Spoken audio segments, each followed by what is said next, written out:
unilaterally slashed the size of city council in half in the middle of their election. 4 years later, in 2022, in the middle of another election, he has introduced strong mayor powers. That did not seem to satisfy him because immediately after the election of 2022, within a matter of days, he introduced super strong mayor powers, political powers on steroids, as I would probably describe it as. Ford has now, for the first time in known Western democracy, introduced minority rule, where he can create laws with simply 1/3 of a city council in sitting.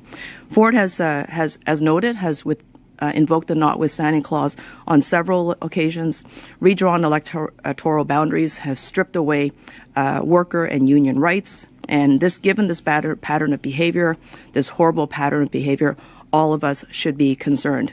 And those of us who watch Queen's Park very closely would probably not even be surprised if he went further.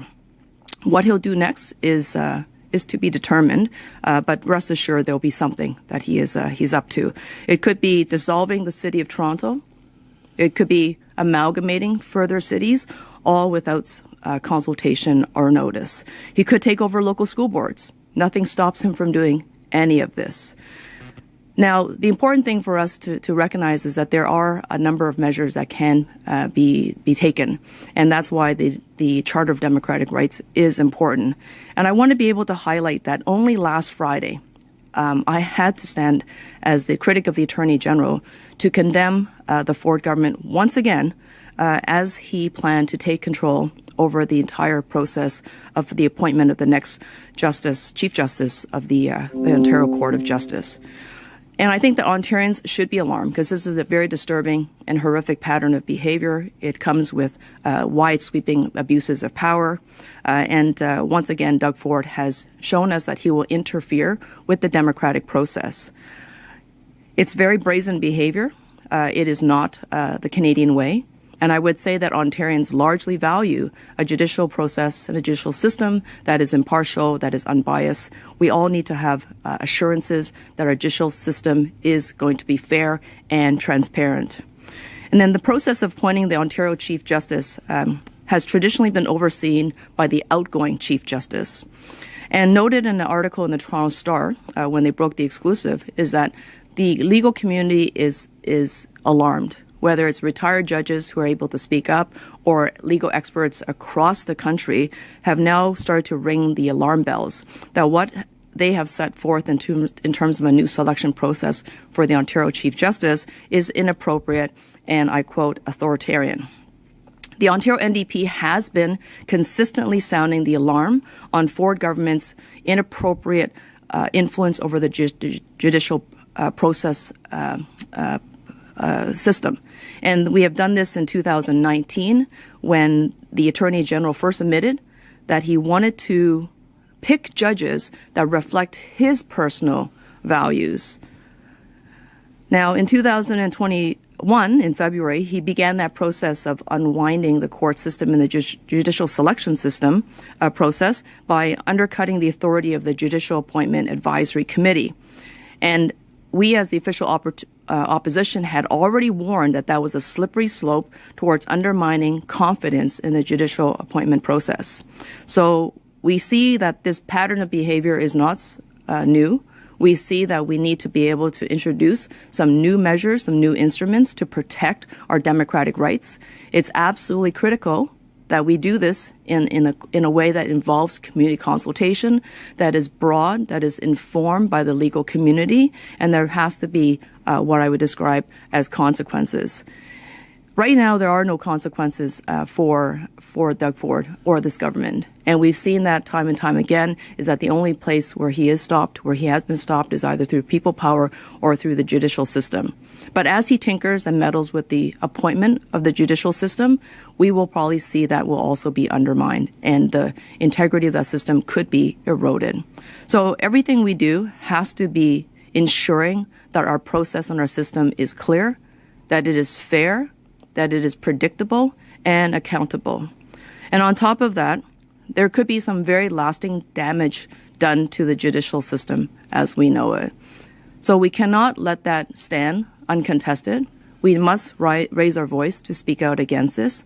And I will say that, and I will conclude with this, is that every possible tool that we introduce to enshrine the expectations of Ontarians into a democratic charter of rights is a good thing.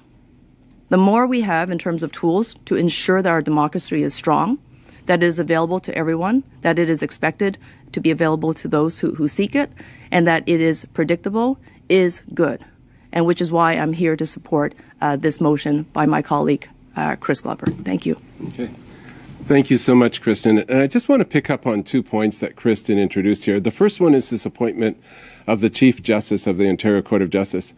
And I'll give you, to understand what this means, just give you a what if. What if, we know that the government, or that developers bought Greenbelt properties in September of this year.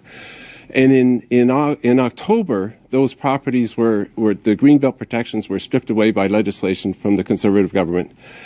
And what if there's a criminal investigation coming out of this Greenbelt scandal? So this potentially, that criminal investigation could be presided over by the judge that the Conservative government is now trying to appoint. That's the danger here. That's the danger of not having a separation of powers between the politicians and the judiciary. The other thing that's happening, and we've already seen it, October 24th, we went to the polls and voted in a municipal election. And like most people, I assumed, and I think we all assumed, that when we put an X on the ballot, that X is the highest law in the land. But what we saw was that immediately after the election, the Conservative government introduced legislation to change the rules of our democracy. They dispensed with majority vote decisions. And in Niagara, Peel, and York, they are now appointing a regional chair, and that regional chair will be able to make decisions with only 1/3 of the votes of the elected councillors. It's an absolute egregious assault on our democracy. And this is why I'm introducing the Ontario Charter of Democratic Rights. We need to have further protections for our democratic rights. We need to have municipal elections that are democratic. And the process for this Ontario Charter of Democratic Rights is to have a consultation process with the public in the community. Because if we're going to create an Ontario Charter of Democratic Rights, we have to have a democratic process to create it. And the first principle that I'm going to bring up for conversation is that Ontarians have the right to democratic municipal elections and governance. Right now, we do not. The Supreme Court decision, you'll probably remember, in 2018, the Conservatives changed the rules of the municipal election in Toronto in the middle of the campaign period. They changed it from 47 council seats to 25 council seats. And when that went all the way to the Supreme Court. And what the Supreme Court ruled was that Canadians do not have the right to democratic municipal elections. That in the Charter of Rights and Freedoms, the right to federal and provincial democratic elections is guaranteed, but the right to municipal elections is not.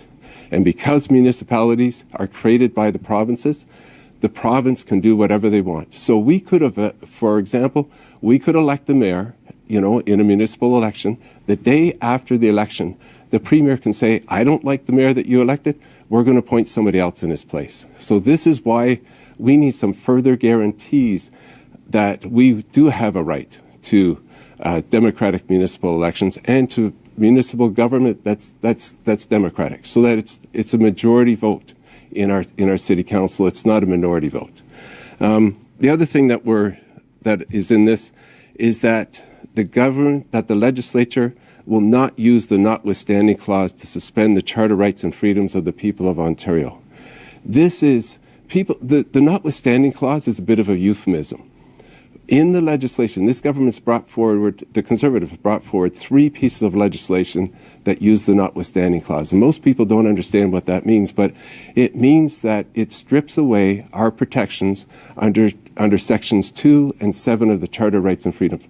Section 2 are our fundamental freedoms: the freedom of speech, freedom of religion, freedom of association, freedom of the press. So they actually say, in these 3 pieces of legislation, they say, you know what, this legislation is going to stand even if It breaches people's freedom of speech and freedom of, their fundamental freedoms.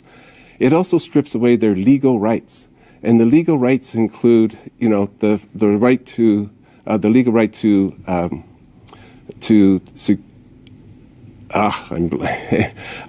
the legal rights, it means that if you are arrested, under these legal rights, if you are arrested, you have the right to legal counsel without delay. You have the right to be brought before a judge and the charges read before you, and a right to a bail hearing. All of those legal rights have been stripped away by 3 pieces of legislation. The most recent one was Bill 28. And I know the government did ultimately repeal Bill 28, but they were actually, in that bill, they were stripping education workers of their legal rights. And the other thing that they did in that bill is they stripped those education workers of their rights under the Human Rights Code, the Ontario Human Rights Code. And the Human Rights Code protects people. It makes it illegal to discriminate against people based on their gender, their race, their religion. And when you look at it, I've talked to a number of lawyers, and I've asked them, so why would they want to, have this legislation stand? Why would they want to strip away these education workers' protections under the Human Rights Code? And it's because the majority of the education workers were women, and a disproportionate number of people of color. So a complaint could have been made against against Bill 28, saying, hey, this discriminates against women workers and it discriminates against people of color. And so what they did is they actually, with that legislation, gave themselves the power to discriminate against women and discriminate workers who are people of color. So this is how dangerous this legislation is. And this is how dangerous this government is.